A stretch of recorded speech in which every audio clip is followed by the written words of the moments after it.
A paz do Senhor, queridos. Queria convidar os irmãos para nós ficarmos de pé nesse momento. Romanos capítulo 8. Antes eu queria apresentar aqui o Marcelo. Levanta a mão aí, Marcelo. E ele tinha prometido para mim que vinha na nossa igreja aqui. Ele já veio outras vezes, né, Marcelo? E hoje estamos dando o privilégio de vir mais uma vez. E eu acredito que seja para ajudar a gente aqui, né, filho?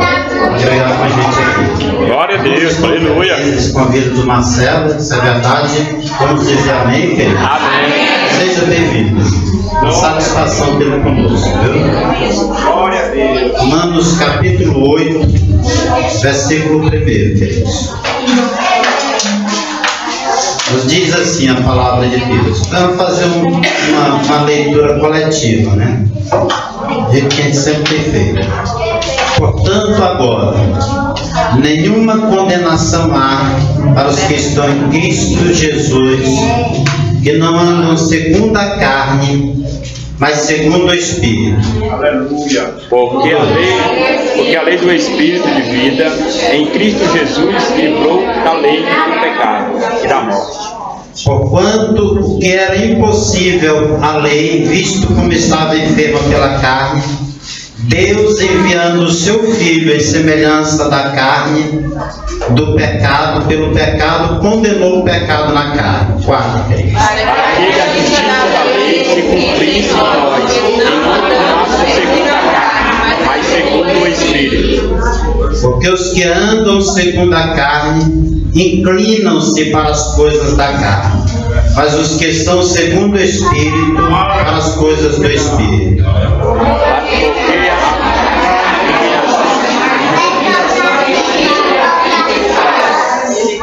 Porquanto a inclinação da carne é inimizade contra Deus, pois não é sujeita à lei de Deus, nem em verdade o pode ser.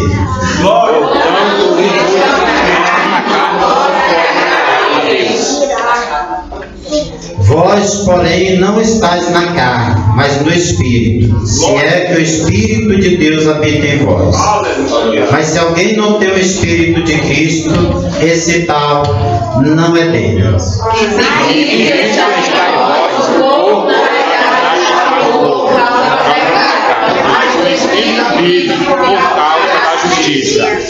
E se o Espírito daquele que dos mortos ressuscitou a Jesus habita em nós, ou em vós, aquele que dos mortos ressuscitou a Cristo, também vivificará o vosso corpo mortal pelo seu Espírito que em vós habita.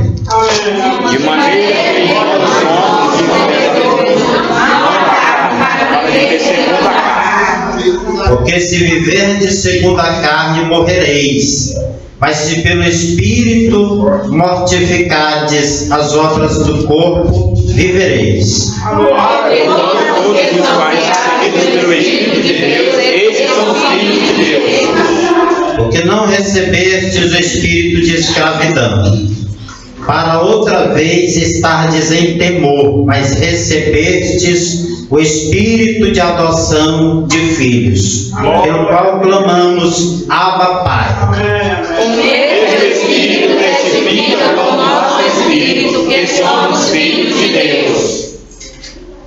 O 17, vamos ler todos juntos.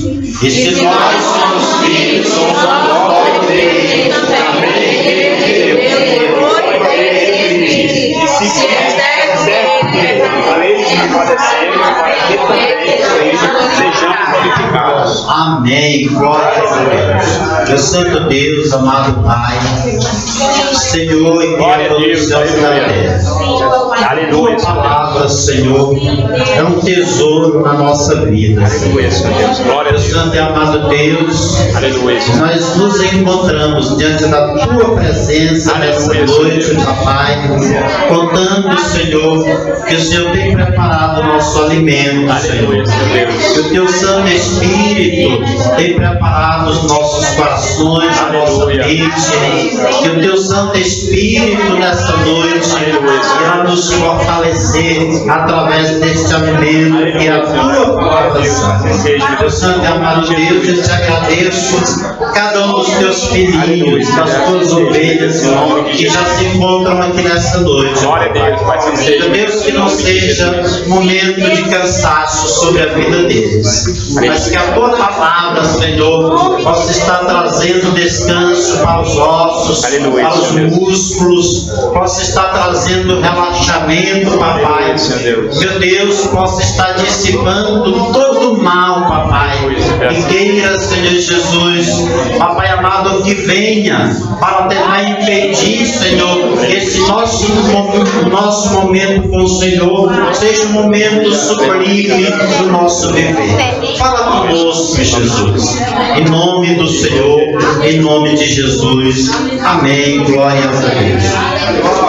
Quero cumprimentar também a irmã Vânia, esposa do irmão Edelso, e o filhinho do casal, né, Daniel, que mais uma vez estão aqui conosco. Louvar a Deus pela vida de cada um dos irmãos que fizeram esforço para estar aqui nessa noite. Glória a Deus, aleluia. Irmãos, hoje, culto de ensino da palavra de Deus. O texto que eu vou comentar, um texto que é bem distante desse texto que nós lemos aqui, né? Por que eu fiz essa leitura? Porque uma leitura objetiva, né? Fácil da gente entender, mas que nós iremos comentar mesmo hoje é acerca das portas do muro da cidade de Jerusalém. Hoje, as portas da atual Jerusalém, que foi reconstruída, existem apenas 8 portões. E até coloquei o nome delas aqui: a porta de Damasco, porta de Herodes, porta de Santo Estevão, porta dourada, porta de Sião, porta dos Mouros e porta de Java. Nós não iremos estar falando dessas portas aqui. Israel passou 70 anos no cativeiro babilônico, e a Bíblia diz que quando eles retornaram, aí eles reconstruíram os muros da cidade, também as portas que estavam derrubadas. Eles arrumaram as portas, os 12 portões que havia na antiga Jerusalém. Essa Jerusalém atual hoje que nós conhecemos, a gente sabe que ela é uma cidade que está construída num relevo. Foi tantas vezes, falei para os irmãos aqui, e foi tantas vezes que Jerusalém foi destruída, que isso ajudou também para que existisse esse relevo. Claro que a cidade já estava construída em volta dos montes, num lugar alto, de difícil acesso. Mas, se os irmãos for ver os nomes da cidade de Jerusalém, cada vez que ela mudava de nome, era porque um rei tinha conquistado a cidade e mudava. No tempo de Jacó se chamava Luz, lá no tempo de Abraão se chamava Salém, lá no tempo de Josué se chamava Jebus, e no tempo de Davi ele botou o nome ali para Jerusalém.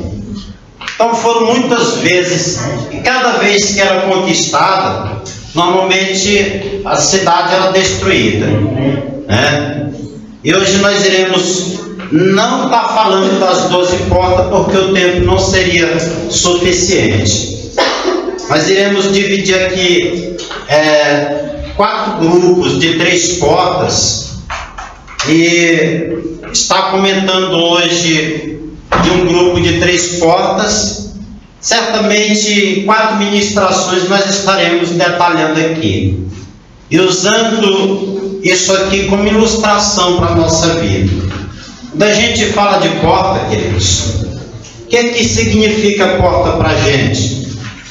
Todos nós sabemos que porta é uma passagem, né? Quer dizer, é um local que dá acesso a um outro ambiente. Para a gente entrar aqui na igreja, nós tivemos que passar por essa porta aí, para a gente sair do mesmo jeito, para ir no banheiro do mesmo jeito, né?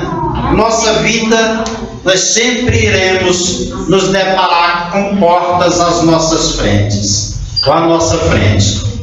Mas nós não iremos aqui estar falando dessas portas que nós utilizamos no nosso dia a dia.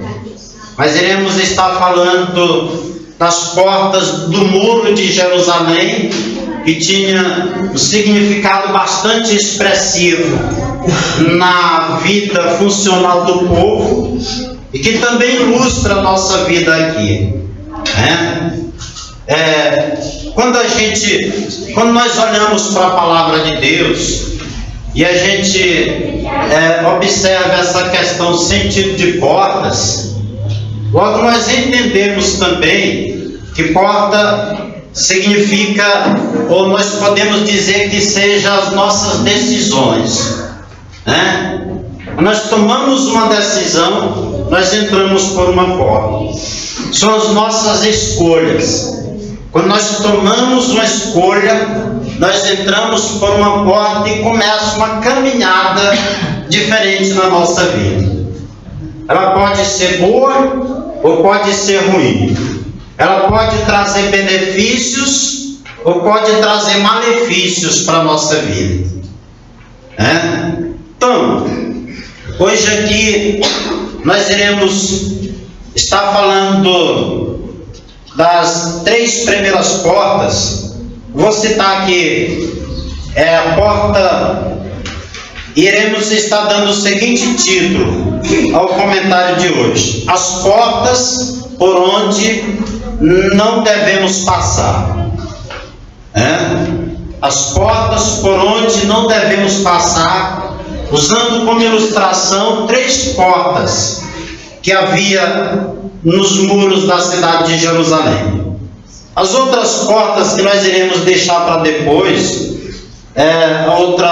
outro comentário será esse: as portas que devem permanecer fechadas em nossas vidas, que vai ficar para a próxima vez a porta dos cavalos, porta do vale, porta da fonte. Terceira ministração: as portas que devem ser fortemente vigiadas na nossa vida. Nós podemos dizer que são a porta das ovelhas, porta de Efraim, porta de Miquifade.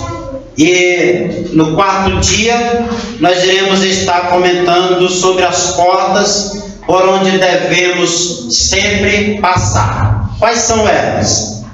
A porta das águas, porta dourada e porta do peixe. Mas hoje, nessa introdução aqui, nós iremos estar falando das portas por onde nós não devemos passar. E a primeira é a porta do monturo, a segunda é a porta velha e a terceira é a porta da prisão. Então está aqui. Esses são os nomes dos 12 portões que havia nos muros da cidade de Jerusalém. E o nome de cada uma dessas portas aqui, ou desses portões, tinha um significado para o povo. Quer dizer, tudo aquilo que o povo fazia estava relacionado ao nome dessas 12 portas. A gente observa a questão da organização de Deus, da relação de Deus com o número 12, com outros números, igual eu já falei aqui. Número 12 representa sempre o governo de Deus sobre a vida do seu povo. Eram 12 discípulos, 12 pães da proposição que estava lá dentro do templo, em cima da mesa.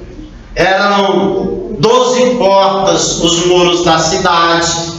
E eram 12 tribos, o povo de Israel.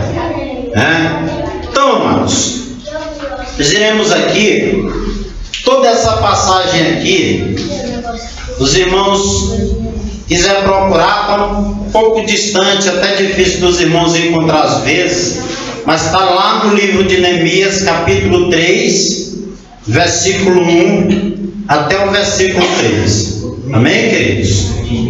Então vamos começar aqui. Primeiro grupo, que são as portas por onde os crentes não devem passar. A primeira é a porta do monturo.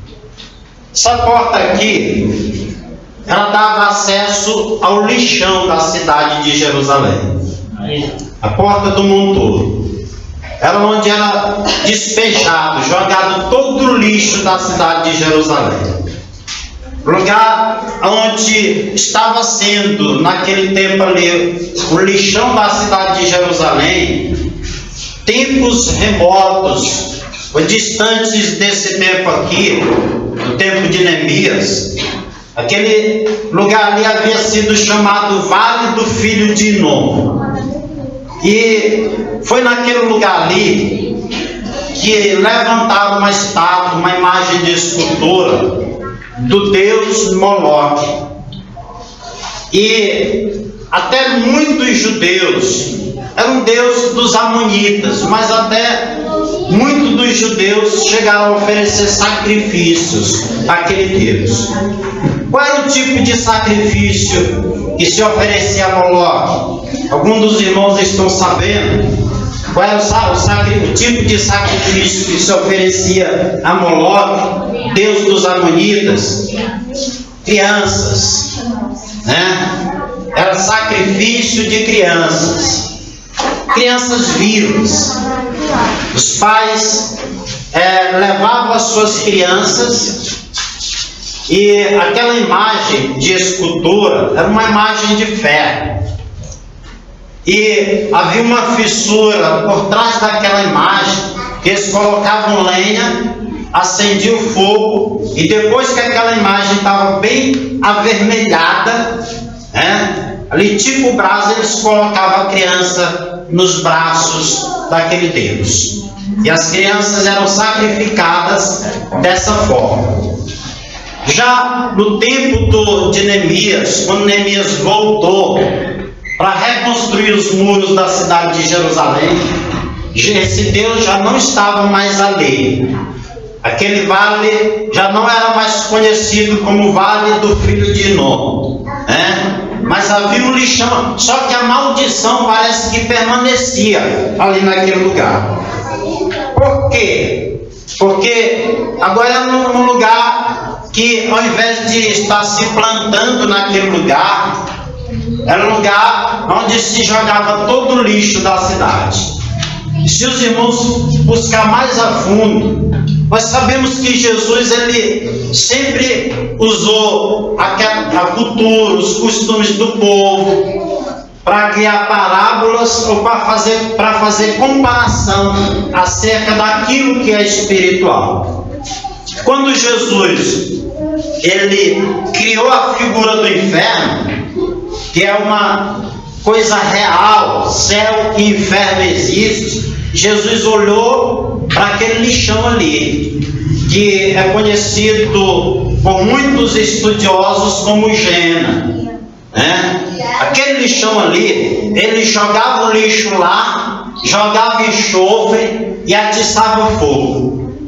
Só que não era só isso, amados. A maldição parece que continuava, porque ali ele jogava corpos de animais mortos, porque ali ele jogava corpos de pessoas que eram indigentes, de pessoas que eram indignas de um sepultamento, por não serem descendentes de Abraão, ou às vezes por ser pobre demais, por ser um mendigo que morria na rua.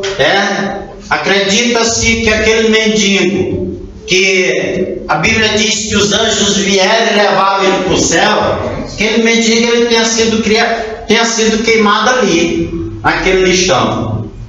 O enxofre que ele jogava era para aumentar a força do fogo, quer dizer, para acelerar a a força ou a potencialidade do fogo. Era uma coisa que não acabava nunca, queimava o tempo inteiro, né? Então, criou-se, quer dizer, não é que as pessoas tenham criado, Jesus usou aqui a figura deste lugar para falar do inferno.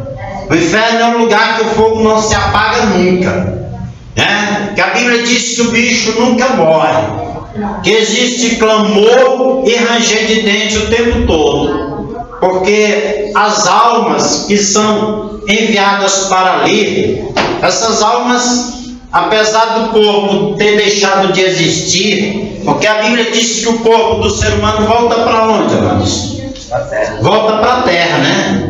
Vira pó, quer dizer, se degenera. Mas a alma, ela não está no estado inconsciente, amados. A alma, ela está num lugar reservado para ela e ela está consciente de tudo aquilo que está acontecendo. Se ela estiver no inferno, né, lá ela está no sofrimento, quer dizer, aguardando o julgamento final. Mas se ela estiver no paraíso, lá ela está gozando dos primeiros momentos de refrigério na presença de Deus. Mas nós não iremos ficar falando disso aqui. Falei para os irmãos que nós iremos usar como comparação, como ilustração, trazer para o nosso contexto de vida cristã ou de vida espiritual. A porta do monturo, o que significa? Fala da vida mundana, né? Fala da vida pecaminosa, da vida cheia de impurezas. Se nós tivéssemos condições de olhar sempre a situação da pessoa que está andando na contramão de Deus, você sabe como é que nós iríamos ver? O que nós iríamos ilustrar essas pessoas? Pessoas que estão metendo a mão, metendo a boca, pessoas que estão metendo o pé, pessoas que estão entrando na lata de lixo do diabo e estão se envenenando com aquilo que não traz edificação. Sabia disso? A vida daquele que está andando na contramão de Deus é isso aqui. Quer dizer, a pessoa está se envenenando com o pecado. A pessoa está entrando por esta porta que exemplifica, que ilustra o mundo. A porta do monturo, né? A porta das impurezas. Às vezes a pessoa acessa essa porta quando você coloca diante dos teus olhos aquilo que é impuro, aquilo que é abominação para Deus, aquilo que entristece o Espírito Santo de Deus que habita na nossa vida, né? Olha, o corpo do homem foi feito para quê, queridos? O corpo do homem foi feito para ser templo, morada do Espírito Santo de Deus. O corpo do homem não foi feito para ser uma abominação diante de Deus, não, irmãos. O corpo do homem não foi feito para viver acessando a pornografia. O corpo do homem não foi feito, queridos, para viver fazendo aquilo que não traga edificação para a nossa vida, não. O corpo do homem, o homem, Deus fez o homem, foi a única criatura, né, dos seres vivos que Deus criou. Se você for ver lá, todos os outros, de que forma que Deus criou? Haja, né? Assim como Deus fez o sol, haja. Assim como Deus fez o mar, haja. Assim como Deus fez os peixes, haja. Tudo Deus criou pelo poder da sua palavra. Mas quando Deus foi criar o homem, o que Deus fez? A Bíblia diz que Deus formou o homem a sua imagem e semelhança. Quer dizer, Deus colocou a mão no barro, irmãos. Deus fez o boneco, né? Depois que ele fez o boneco, A Bíblia diz que Deus soprou fôlego de vida no homem. Glória a Deus. Espírito de vida, alma vivente. E é por isso que o ser humano, ele é completamente diferente das outras criaturas. Os outros são seres irracionais, mas nós somos seres racionais e temos uma vocação para adorar algo nessa vida. Glória a Deus. Aleluia. Nós queremos estar sempre adorando algo nessa vida, mas só adoramos o verdadeiro, o genuíno Deus, depois que nós temos o encontro verdadeiro também com a sua palavra. Glória a Deus. Aleluia. Muitos estão caminhando à cega, sem rumo, sem destino, por não conhecer a palavra. Mas a Bíblia diz que no momento que o homem conhece a palavra, ela é como um martelo que quebra os grilhões, que esmiuça a pedra e muda a situação, a história do ser humano. Glória a Deus. Glória a Deus. Aleluia. Então, voltando aqui para a palavra, os irmãos quiserem abrir a Bíblia, lá em Salmo capítulo 101, do versículo 3 até o versículo 7, o salmista nos diz assim, quer dizer, até o versículo 3, é como se o salmista estivesse expressando os seus sentimentos, aquilo que ele estava pretendendo fazer dentro da sua casa. Do versículo 3 em diante, a gente percebe que é como se Deus estivesse falando na boca do profeta, na boca do salmista. Aí aqui diz assim, ó: não poreis coisa má diante dos meus olhos. Eu aborreço as ações daqueles que se desviam de mim, né? E nada se me apegará. Um coração perverso se apartará de mim. Não conheci ao homem mau, eu não conhecerei ao homem mau. Aquele que difama o seu próximo às escondidas, eu o destruirei. Aquele que tem olhar altivo e coração soberbo,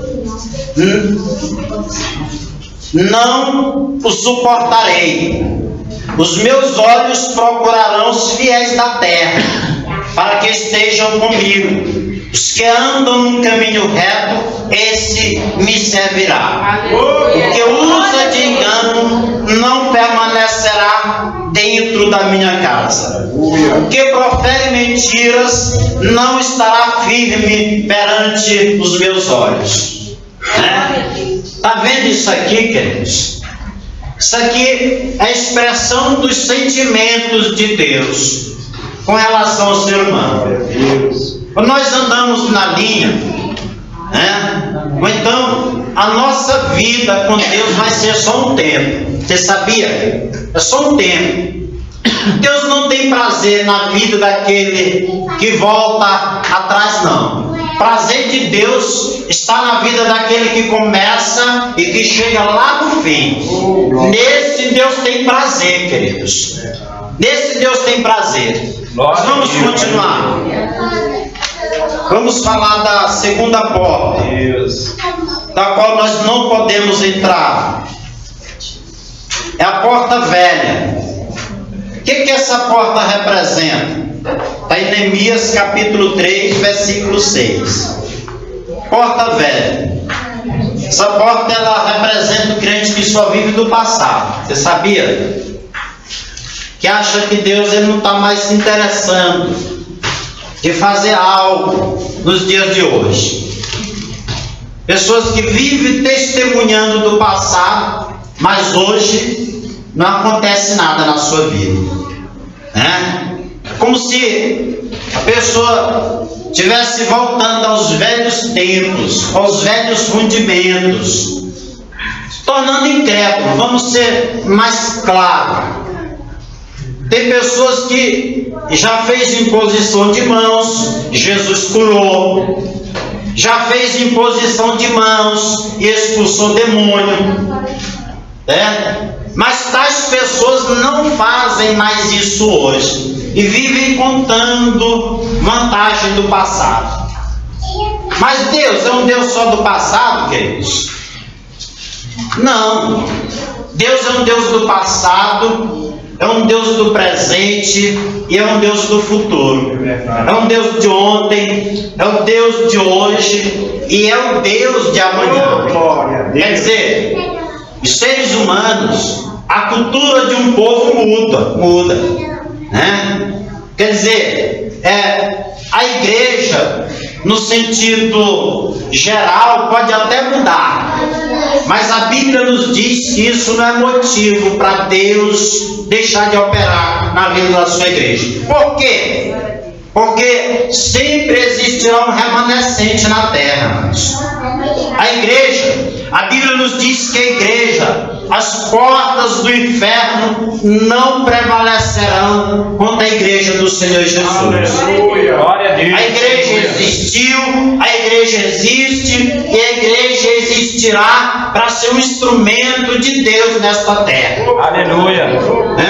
Quer dizer, a vontade de Deus é que nós não estejamos entrando por essa porta, acreditando que Deus ele só operou no passado. Não, Deus opera hoje. Você sabe o que Deus quer na vida do ser humano, na vida do crente? Ser mais específico, Deus quer que alguém se coloque na brecha. Deus quer que alguém se coloque na posição. Se esse alguém se colocar na posição, pois é esse alguém que Deus vai usar para mudar a história da tua família, para mudar a história de uma cidade, para mudar a história de uma nação. Deus só precisa de um homem, amados. Alguém que tenha coragem, alguém que acredite que o mesmo Deus do passado é o Deus do presente, é o Deus do futuro, é o Deus que não envelheceu, é o Deus que não está limitado ao tempo, é um Deus inesgotável. Você sabe o que é isso? A palavra de Deus, em determinados momentos, faz a comparação das profundezas de Deus com o oceano do Espírito. Sabe o que isso significa? Os irmãos já pararam assim para imaginar quanto é difícil descobrir todos os mistérios que tem dentro de um mar. Hoje existem navios muito bem preparados tecnologicamente, que existe um pequeno barulho, que houve um pequeno ruído a quilômetros de distância.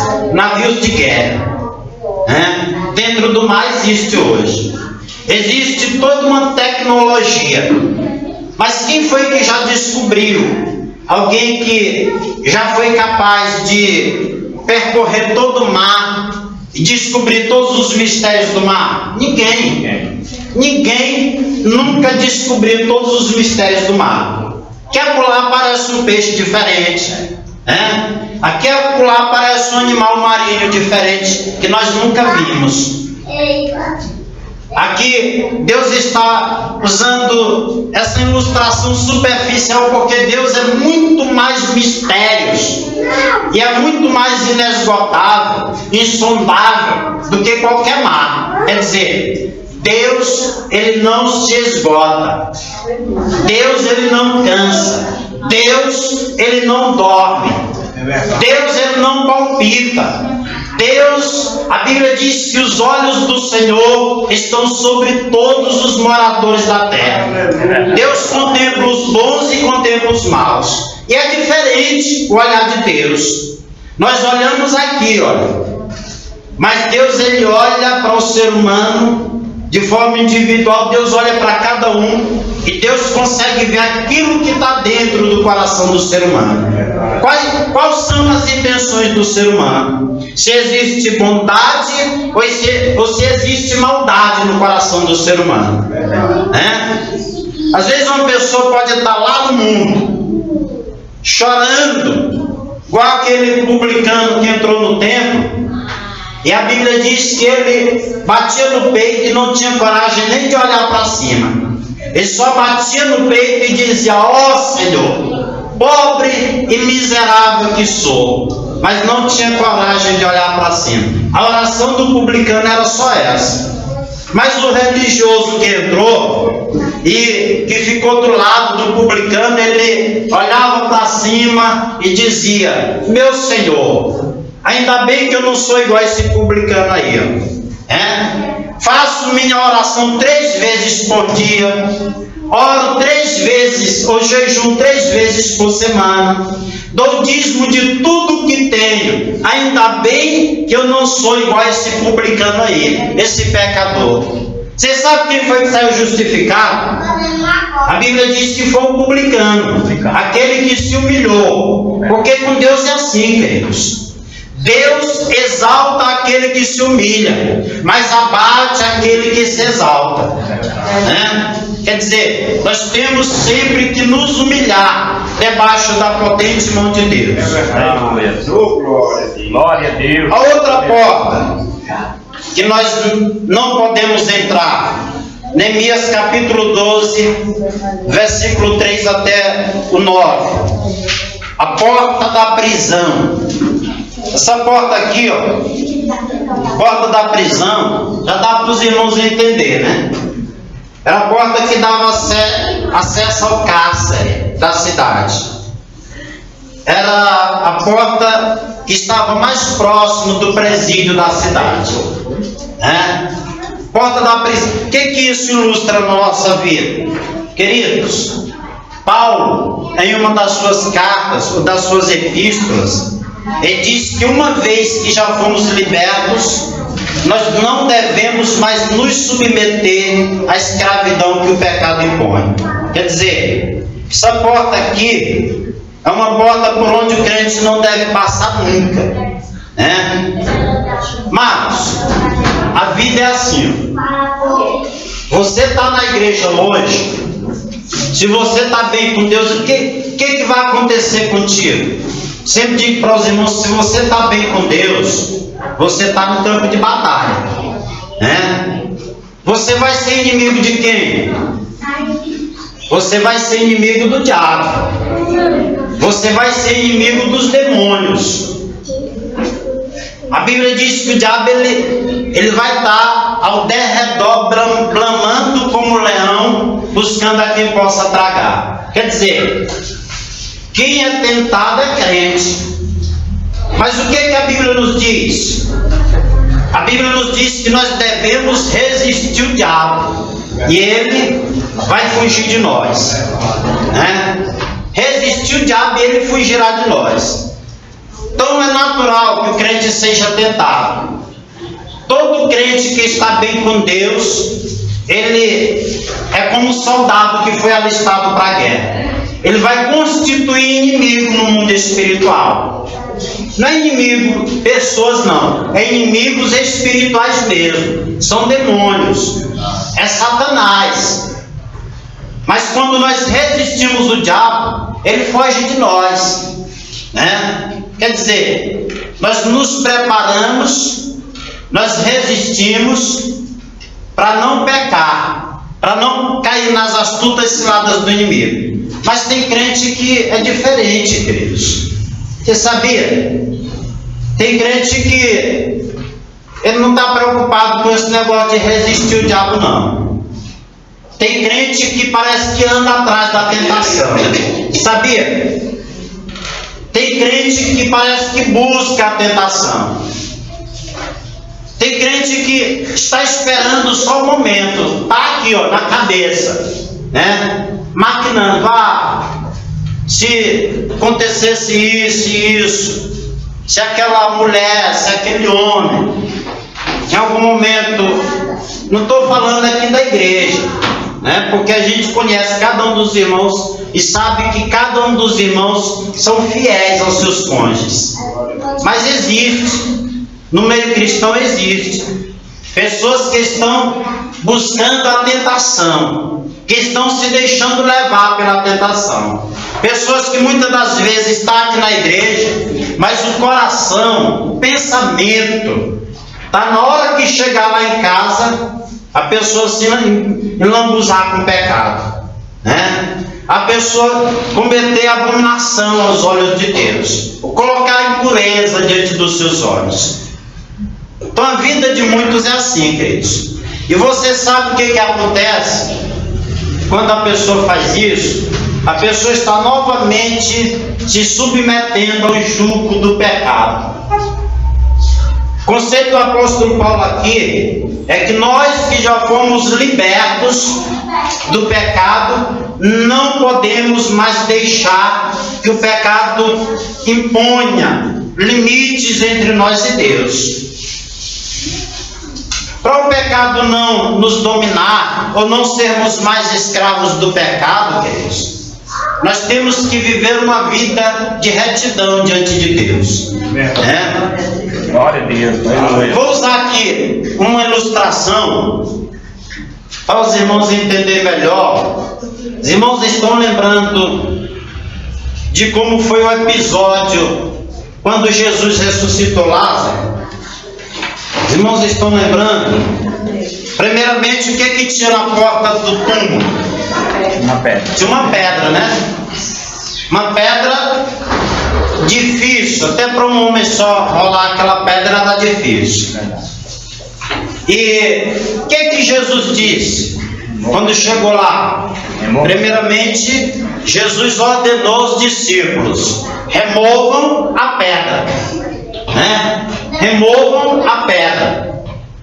Esse remover de pedra aqui, queridos, para que Jesus possa ressuscitar vidas, para que Jesus possa estar gerando novo nascimento na vida das pessoas, quem proporciona isso aqui é os discípulos de Jesus. Quer dizer, o instrumento de Deus ali para remover a pedra foram os discípulos de Jesus. Mas onde é que estão os discípulos hoje? É a igreja. Os discípulos hoje somos nós.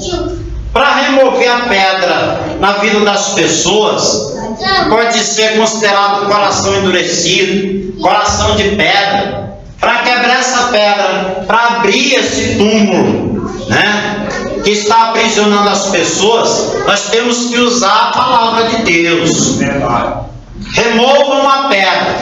Quando a pedra foi removida, o que Jesus disse? Lázaro, sai para fora. Quer dizer, numa palavra que Jesus ordenou, Lázaro, ele teve que sair para fora. Você sabe o que isso representa? Representa na vida do crente novo nascimento. A palavra nos diz lá em João 8, capítulo 8, versículo 32: conhecereis a verdade e a verdade vos libertará. Não existe coração duro, não existe coração de pedra, não existe túmulo, não existe fundo do poço, que a palavra de Deus não traga mudança sobre a vida do ser humano. É verdade. Glória a Deus, glória. E ali, quando Jesus disse Lázaro sai para fora, é como se trazendo para os dias atuais, é a mesma palavra que a pessoa que ouve a palavra de Deus, é o mesmo acontecimento que acontece com a pessoa que ouve a palavra de Deus. O que acontece quando a pessoa ouve a palavra de Deus? A pessoa é liberta, porque a fé ela entra pelos ouvidos. Aleluia. Depois que a pessoa é liberta, o que a pessoa vem ao encontro do Senhor Jesus? A pessoa começa a congregar, a pessoa começa a estudar a Bíblia, começa a cantar louvores ao Senhor, né? Mas e aí? Qual era a situação de Lázaro, queridos? Quando ele saiu lá do túmulo, os irmãos estão lembrados? Tem pregador que diz que ele saiu pulando, tem pregador que diz que ele saiu flutuando, né? Eu não acredito assim. Eu acredito que Lázaro saiu andando. Até porque não era necessário que uma múmia estivesse com as pernas presas umas às outras. Muitas múmias era feita a atadura, mas nas pernas de forma individual, nos braços de forma individual, né? Ligava apenas os dedos E, sabe, o objetivo era cobrir o morto com aquelas ataduras. Mas Lázaro, mesmo do jeito que estava, depois de 4 dias de morto, e já estava no estado de decomposição, a Bíblia diz que ele saiu. E não saiu podre, não. Não saiu degenerado, não. Porque o objetivo da palavra de Deus é esse, amados. Glória a Deus. Né? É gerar um novo nascimento na vida dos seres humanos. Quando nós pregamos a palavra de Deus, nós temos que entender que por mais que a vida da pessoa esteja sendo uma vida degenerada, por mais que essa pessoa esteja destruída em consequência dos seus erros, a vida dessa pessoa vai ser transformada, vai ser mudada, né? Porque é o próprio Deus que está chamando por meio da sua palavra. Glória a Deus. Apocalipse 3:20. Né? O próprio Cristo diz: conhecereis a verdade e a verdade vos libertará. Se o Filho vos libertar, verdadeiramente sereis livres. Glória a Deus. Então Lázaro, ele saiu daquela forma ali, queridos. Mas o que Jesus disse para os discípulos? Veja só que o papel aqui, os discípulos estavam sempre auxiliando o mestre. Verdade. Os discípulos estavam sempre atentos para ouvir as ordens do Senhor Jesus. Primeiro removam a pedra. Para a pedra ser removida, para o coração duro ser quebrado diante de Deus, nós temos que pregar a palavra de Deus, amados. Depois que a pedra é removida, a pessoa, ela nasce, acontece um novo nascimento na vida dessa pessoa. Mas essa pessoa vem na presença de Deus todo cheio de ataduras. Essa pessoa vem toda amarrada ainda. Quer dizer, existem coisas na vida da pessoa que precisam ser mudadas. O novo nascimento, eu disse que o novo nascimento acontece assim, ó. Você aceitou a fé, você acreditou na mensagem do Evangelho, você é salvo instantaneamente. Mas o processo da conversão, queridos, quando a pessoa se converter a Deus, isso aqui na vida de uns às vezes é mais lento do que na vida de outros, né? É mais lento do que na vida de outros. Então Jesus, ele disse para os discípulos: olha, tirai a atadura deles.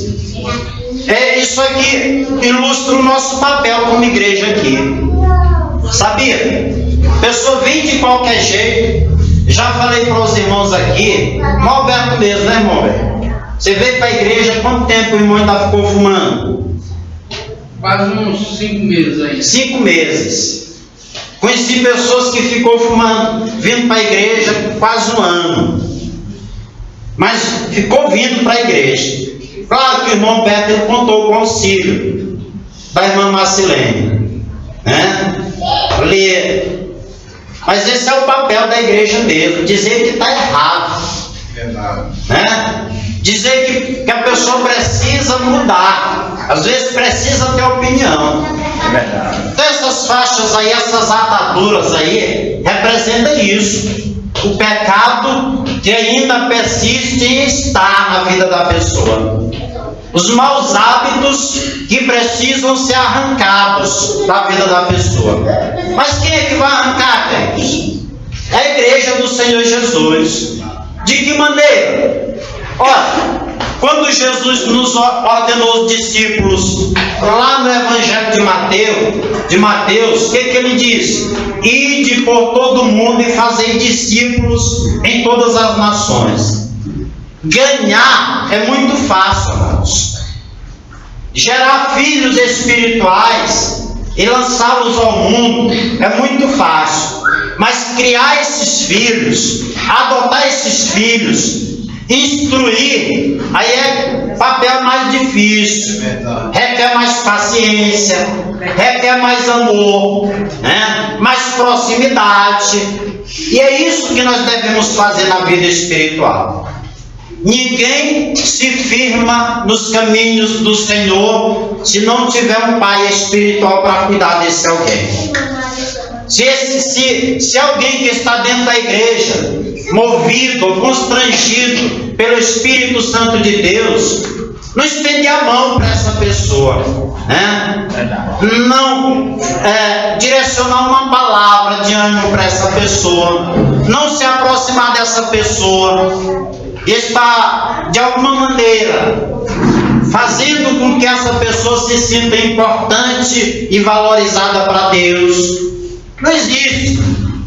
Normalmente a pessoa vem para Deus pela mensagem da palavra. Aleluia. A pessoa se entrega, sabe? Às vezes uns têm que ouvir muito tempo, durante muito tempo. Outros ouvem uma única vez e já acreditam. Mas o fato da pessoa se direcionar a Deus não quer dizer que a pessoa esteja convertida. É salvo? É. O nome está escrito no livro da vida? Está. Mas, se o pecado persistir na vida desse crente, o que vai acontecer? Esse crente ele vai morrer precocemente. E quem é o culpado? Os irmãos sabem quem é o culpado? É a igreja. Porque papel de mãe, papel de pai, são aqueles que têm mais maturidade, que têm mais estrutura, mais conhecimento da palavra. Você sabe o que a Bíblia nos diz? A Bíblia nos diz que a quem mais é dado, o que acontece? É cobrado. Mais é cobrado. Em que sentido? A quem mais é dado conhecimento, queridos. Aquele a quem tem mais experiências, mais é cobrado. A palavra nos diz que aqueles que conhecem e deixam a fé, depois de terem conhecido, deixam a fé. Você sabe o que seria melhor que tivesse acontecido? Que ele nunca tivesse conhecido o Evangelho. Você já pensou? Está falando de responsabilidade, do compromisso que nós devemos ter com os irmãos, com a igreja do Senhor Jesus, né? E esse cuidado aqui, nós devemos ter cuidado para não espantar, muitas vezes até num gesto, numa expressão, sabe? Nós temos que nos policiar nós mesmos. Estava falando um dia desse para uma irmã e falei para ela: olha, irmã, você toma cuidado, porque numa expressão, se a pessoa entender errado, né? Se a pessoa entender errado, a pessoa, se for novo convertido, a pessoa até desvia. Até desvia. Se ele entender, se ele não tiver estrutura bíblica, essa pessoa desvia. Então, às vezes nós temos que não é apontar o dedo não, queridos. Não é apontar o dedo não. Quantas vezes nós lutamos aqui para o Edelso se afirmar? Edelso hoje está liderando o círculo de oração. Glória a Deus, aleluia. Edelso hoje está empregado, um emprego bom. Graças a Deus. Mas quantas vezes o diabo quis tirar a vida dele? Falou nos ouvidos dele, né, irmão? Chamou ele de covarde. A experiência dele foi diferente da nossa. O que ele fazia era ouvir o diabo dizendo: tu é covarde. Ou tu te mata, ou então tu é um covarde. Primeira tentativa, botou corda no pescoço, né? Segunda tentativa, meteu a faca, ainda tem a cicatriz aí. Então escapou por um fio, né? Resultado das orações da esposa, das orações da mãe, do cuidado, da intercessão da igreja. Hoje é uma pessoa que está frutificando. Glória a Deus. Né? Mas por que está frutificando? Por que está aqui na igreja? Porque a igreja nunca discriminou o irmão Edelso. Glória a Deus. Aleluia. Todas as vezes que o irmão Edelso veio, a igreja sempre o recebeu bem, né? A igreja sempre tinha uma palavra: irmão, você vai conseguir, você vai dar a volta por cima, você vai superar essa dificuldade na tua vida. Glória a Deus. Né? Agora, o problema da gente é que muitas das vezes o irmãozinho é muito imperativo. Às vezes o irmãozinho é muito dado ao pecado e a gente, isso aí está no inferno.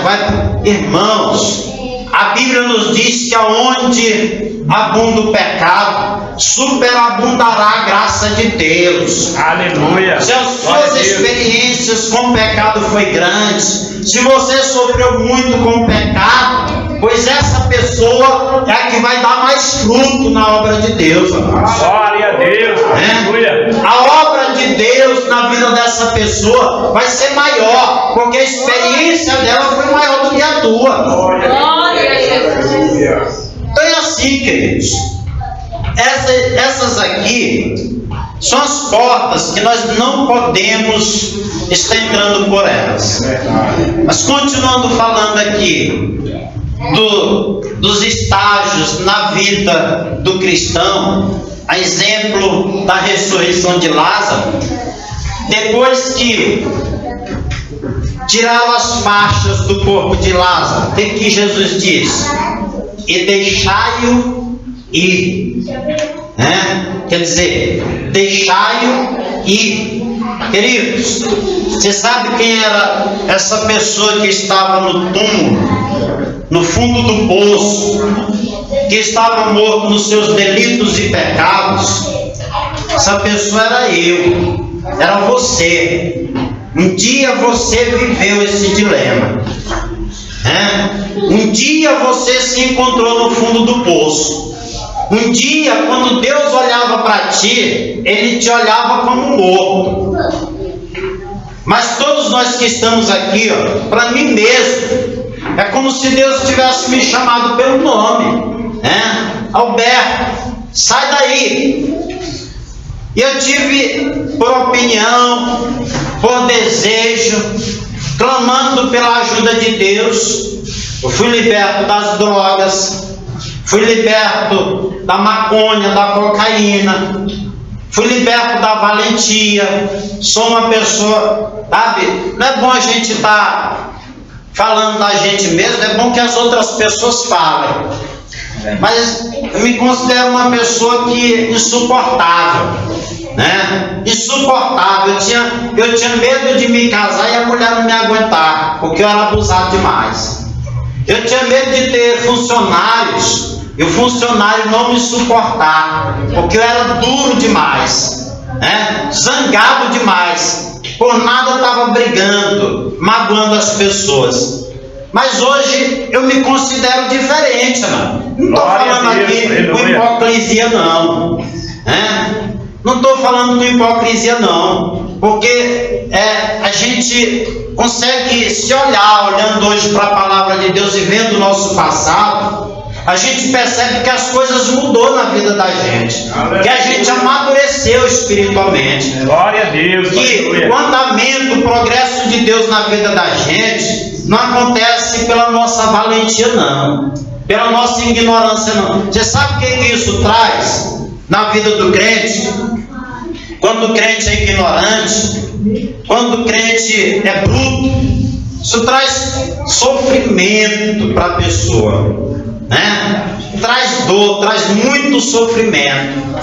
Isso traz angústia. E isso aqui que eu estou dizendo é a coisa mais séria que tem. Ou nós nos retratamos, nos voltamos para a palavra de Deus, ou então nós retrocedemos na vida espiritual. Ou nós crescemos espiritualmente, ficamos mais humildes, nos submetemos mais a Deus, nós nos tornamos praticantes da palavra de Deus. Ou então, o que acontece na vida do crente, se ele não absorve a palavra, é que ele, com o passar do tempo, igreja para ele perde o sentido. Pastor para ele, sabe, quando pensa que não. A minha mãe estava me falando de um rapaz que andou tanto assim nessa vida de erro, e esse rapaz, ele tem muitas pessoas em volta dele que é crente, pessoas bem convertidas, mas esse rapaz hoje é como se ele tivesse apostatado. Fala mal de pastor, fala mal de igreja, O que está acontecendo? E agora está separando da esposa, está separando dos filhos. Por quê? Porque o tempo de Deus, amado, quando termina o tempo de Deus ali, da bondade, que Deus está dando para o homem se converter e se voltar. Se isso não acontecer, o que nos diz aqui a leitura inicial? Ou a leitura que foi feita aqui, ó? Diz assim, ó, que os que usam de engano não ficará dentro da minha casa, e o que profere mentiras não estará firme perante os meus olhos. Nós nos voltamos para Deus na totalidade, nós deixamos Deus agir por nós, ou então nós vamos perder na guerra espiritual, nós vamos sofrer no convívio familiar, nós vamos sofrer como igreja, nós vamos viver meio termo que Deus não quer. Se quisermos vitória, se quisermos cura, se quisermos que a bênção nos siga, precisa a gente estar andando, correndo atrás de bênção não, querido. Faça somente aquilo que a palavra de Deus te manda. Somente aquilo que a palavra de Deus te manda. Precisa fazer mais do que isso não. Glória a Deus. Precisa fazer sacrifício de tolo não. É aquilo que a palavra de Deus te manda. Sacrifício de tolo, você sabe qual é? É você deixar a palavra de Deus de lado e às vezes fazer sacrifícios sem que você esteja de acordo com a palavra. Não vai acontecer nada, nada, nada. Milagre que você quer, que você espera, você vai esperar que vai cansar. Não vai acontecer nada. O agir de Deus depende unicamente disso, de estarmos de acordo ou em concordância com a sua palavra. A palavra ela é o quê? É a nossa regra áurea de fé e prática. Se é isso, se não somos desse mundo aqui, nós temos que entender que o nosso presidente, a nossa legislação, a nossa regra de fé é a palavra de Deus. Aí você pode ficar tranquilo. Você precisar de uma cura, você pode até ser provado, Deus vai te curar. Se você está precisando do financeiro, pode até ser provado, mas a bênção vai te alcançar. Glória a Deus. Vai te alcançar. Porque quando Deus assume o controle da nossa vida, as coisas mudam. Mudam. A única coisa que Deus quer é sinceridade e obediência da nossa parte. Amém, queridos? Glórias a Deus. Vamos ficar de pé nesse momento. Vamos agradecer a Deus nesse momento pela sua palavra. Glória a Deus. Meu santo Deus, amado Pai, Senhor e Criador dos céus e da terra. Aleluia. Papai amado, reconhecemos que não somos nada, Senhor, se o Senhor não estiver na nossa vida. Meu Deus, se existem deficiências no nosso viver, no nosso caminhar contigo, Senhor, Papai amado, que a tua palavra seja mais forte do que a nossa repulsa, a nossa dificuldade para aceitarmos a tua palavra na nossa vida. Meu santo e amado Deus, nós queremos andar, Senhor Jesus, Papai amado, mas queremos, Papai amado, que os milagres possam nos seguir, Senhor. Sabemos, meu Deus, que a mão do Senhor estará sobre as nossas vidas, assim como estava sobre a vida do teu povo, Senhor, em todas as vitórias, em todas as conquistas, Papai. Era sempre quando o povo estava com o coração voltado para Ti. Era sempre quando o povo era considerado, era visto pelo Senhor como um só homem, Papai amado. Todos uniam as suas forças em torno de um propósito, em torno de um ideal. E a mão do Senhor, operava milagres, papai. Meu Deus, destruía reinos, papai. Abria o mar vermelho, Senhor da glória. Meu Deus, enviava, Senhor Jesus, a provisão, Senhor, necessária sobre a vida do teu povo. Meu santo e amado Deus, nós não queremos sofrer nesta vida pela pureza do nosso coração, Senhor. Mas queremos andar, Senhor da glória. Queremos viver, Senhor da glória, deixando que o teu Santo Espírito possa atuar na nossa vida, possa gerar arrependimento, constrangimento e consequência do pecado, papai amado. Meu Deus, e mudança, Senhor Jesus, imediata, Senhor, progressiva, Senhor. Nos colocamos diante da tua presença e pedimos o teu perdão, Senhor, por tudo aquilo que possamos ter feito que tenha desagradado ao Senhor. Amém? Glórias a Deus. Queria convidar o Marcelo. Ele disse que quer fazer a sua reconciliação hoje com Deus. Glória a Deus. Você está orando por ele nesse Glória a Deus. Amém? Glórias a Deus. Marcelo, ele mora perto do irmão Francisco. E esse aqui, Marcelo. Faz esforço só para congregar, viu? Menos 2 vezes por semana. O teu espírito, ele necessita desse alimento, da palavra de Deus. Deus vai te dar a vitória. Glória a Deus. Vamos estar colocando as mãos para o alto. Vamos estar apresentando o Marcelo. Aleluia. Deus santo e amado Deus, Senhor e Criador dos céus e da terra. Glória a Deus. Aleluia. Te peço neste momento, Senhor, que você esteja falando ao coração deste homem, Senhor. Glória a Que Deus. esteja Aleluia. neutralizando, Senhor, agora toda a inclinação da carne, Senhor. Glória a Deus. Meu Aleluia. Deus, que o Senhor esteja desfazendo todos os dados inflamados do inimigo Glória a contra a vida do Deus. Meu Marcelo. Deus, em nome de Meu Jesus. Deus, que o Senhor possa estar resolvendo dessa congregação do financeiro, meu Deus, do sentimental, Senhor. Meu Deus, que a vida do teu filho possa ser mudada e transformada aqui neste lugar.